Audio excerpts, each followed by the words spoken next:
You ever have one of those moments that hits you right in the gut, where you see something, hear something, and suddenly realize there's way more behind it than you ever imagined? Stick with me till the end of this story, because what started as a casual question between two Marines turned into a life lesson that'll stay with you forever. And hey, if stories like this move you, don't forget to hit that like button and subscribe, because there's a lot more where this came from. It started in a small town diner just off the highway outside Camp Pendleton. The kind of place where the coffee's always hot, the walls are lined with faded photos of old servicemen, and the waitress calls everyone, honey.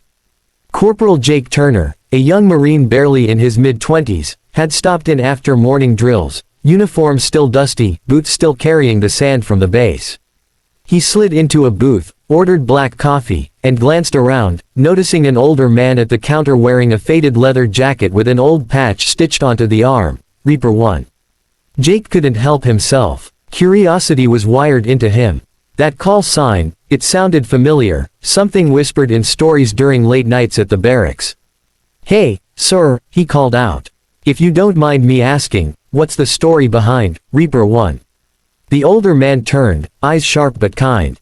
He was in his late 40s, maybe early 50s, with that unmistakable look, a veteran who'd seen too much but carried it with quiet strength. He smiled, a little sad, and lifted his cup. Careful what you ask, Marine, he said. Some stories don't come easy.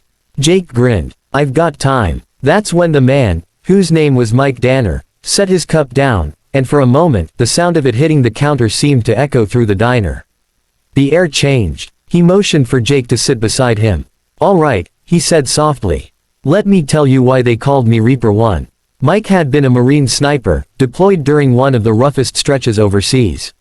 He was a father back then, too, a single dad to a 5-year-old boy named Ben. His wife had passed away during childbirth, leaving him to raise their son while serving his country. It wasn't easy. Every deployment tore at him, the guilt of leaving Ben behind, the fear of not coming back. But he believed that protecting others meant protecting the world his son would grow up in. I used to tell him, Mike said, his voice rough, that Daddy was like a guardian angel out there, watching from the shadows, keeping the bad guys from getting close. I never told him what I really did, just that I made sure everyone came home safe. But one mission changed everything. It was supposed to be a quick operation, in and out, eyes on a high-value target. Except that night, everything went sideways. The team was ambushed. Mike took a position on a ridge and, for 14 straight hours, kept his brothers alive. 14 hours without backup, no food, barely any water. He picked them off one by one, until the last man on his team was evacuated. When the dust settled, he said quietly, they called me Reaper 1, because death never touched my team that night. But it sure touched me. He paused, staring into his coffee. Jake didn't say a word. The weight of the story hung heavy between them. Mike continued, when I came home, I wasn't the same. I'd brought everyone back but lost parts of myself I didn't know how to recover. My son, he didn't understand why I'd stare out the window for hours, why I'd flinch at fireworks, why sometimes I couldn't hug him without shaking. He took a breath, eyes glistening. One day, he came up to me, held my dog tags in his little hands, and said, Dad, you don't have to be the Reaper anymore. You can just be my dad. That was the day Mike hung up the uniform for good. He devoted himself to raising Ben, taking every job he could, showing up for every baseball game, every parent meeting. He became that quiet guy in town everyone respected but never really knew. Jake was silent, absorbing every word. Sir, he said finally, I don't even know what to say. That's beyond anything I've ever heard. Mike smiled faintly. You don't have to say anything. Just remember this, the uniform makes you a Marine, but the heart behind it makes you a man. Don't ever forget who you were when you take it off. Jake nodded slowly, the words hitting deeper than he expected. He'd joined the Corps to make his late father proud, chasing glory and adrenaline. But in that diner, sitting beside Reaper 1, he realized it wasn't about medals or recognition, it was about service, love, and the people waiting for you when you come home. A few minutes later, the waitress came by with refills, and as she did, Mike's phone buzzed. He glanced at it and smiled, a picture of his son, now grown, in his own Marine blues.